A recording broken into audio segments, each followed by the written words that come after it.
Hi, எல்லாருக்கும் வணக்கம். எல்லோரும் எப்படி இருக்கீங்க? நலமாக இருக்கிறீங்களா? அன்பான சகோதரி சகோதரர்கள், பெரியவர்கள் சிறியவர்கள் அனைவருக்கும் ஜெயந்தி சகோதரியோட மதிய வணக்கம்.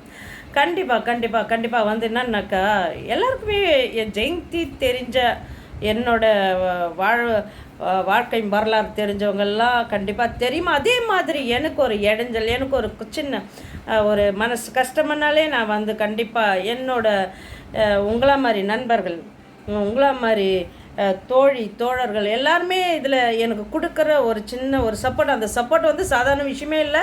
ஏன்னா நான் உறவுகளை பிரிஞ்சு ரொம்ப வருஷங்கள் கடந்து நான் தனியாக இருக்கிற ஒரு விஷயம்.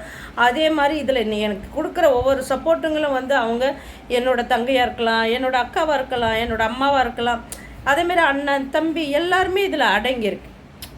புரியுதுங்களா? அந்த மாதிரி இந்த உறவு இதில் இருக்கிற ஒரு விஷயந்தான் இருக்கிற ஒரே ஒரு சுதந்திரம், என்னோடய சந்தோஷம் எல்லாருமே எனக்கு எல்லாமே அதிலே அடங்கியிருக்கு. எனக்கு இருக்கிற ஒரே ஒரு என்னோடய மைண்டுக்கு ரிலாக்ஸ் கொடுக்கக்கூடிய ஒரே விஷயம் இது ஒன்று தான். இது ஒன்றில் தான் நான் போயின்னு இருக்கிறேன். நான் இப்போ இருக்கிற பாதியில். ஏன்னா எல்லாத்துலேயுமே என்னை வந்து நிறைய விஷயங்களில் வந்து ஜெயந்தி மேலே பொறாமை பிடிக்காத ஆளே இல்லை. அந்த மாதிரி பொறாமை பிடிச்சாங்க. அதே மாதிரி நான் எதுலையாவது வந்துடுவோனான்றது கூட என்ன பண்ணாங்க, ஒடுக்கி உட்கார வச்சாங்க. நிறைய விஷயங்களில் வந்து நான் இழந்துட்டேன்ப்பா. புரிஞ்சிச்சா? அந்த மெசேஜ் உனக்கு. உன் பேனா இருக்குல்ல, உன் பேனா, அந்த பேனா நீ வெறும் பேனா.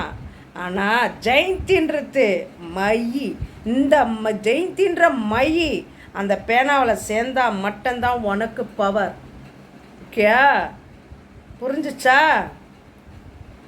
ஜெயந்தின்ற உன் பேனாவில் சேர்ந்தால் மட்டும்தான் அதுக்கு பவர். புரிஞ்சிச்சிங்களா? நான் நிறைய விஷயங்களில் வந்து நான் ஏன் ஒதுங்கி போகிறேன்னா, வேண்டாம் என் பிள்ளைங்களோட சந்தோஷம், இந்த ஒன்றுக்காகவே நான் வந்து உருகி உக்காந்தேன். சில விஷயத்த கண்ணை மூடினேன். புரிஞ்சிச்சிங்களா? ஏன்னா இல்லைனா எப்போவே நான் இன்னும் நடவடிக்கை எடுக்கணுமோ எடுத்துகிட்டு எப்போவே எத்தனை ஆக்ஷனில் போயிட்டு நான் நிற்கணுமோ அந்த அளவுக்கு நான் நின்றுட்டுருப்பேன். வேண்டாம். புரியுதா? நான் கண்ணை திறக்க வச்சாங்க. உனக்கு ஒரு லைஃப் இருக்கே. அப்போ தான் தெரிஞ்சுக்கிட்டேன், ஆமாம் இத்தனை வருஷம் என் லைஃப்பை நான் விட்டுட்டேன், என்னை நான் விட முடியாது.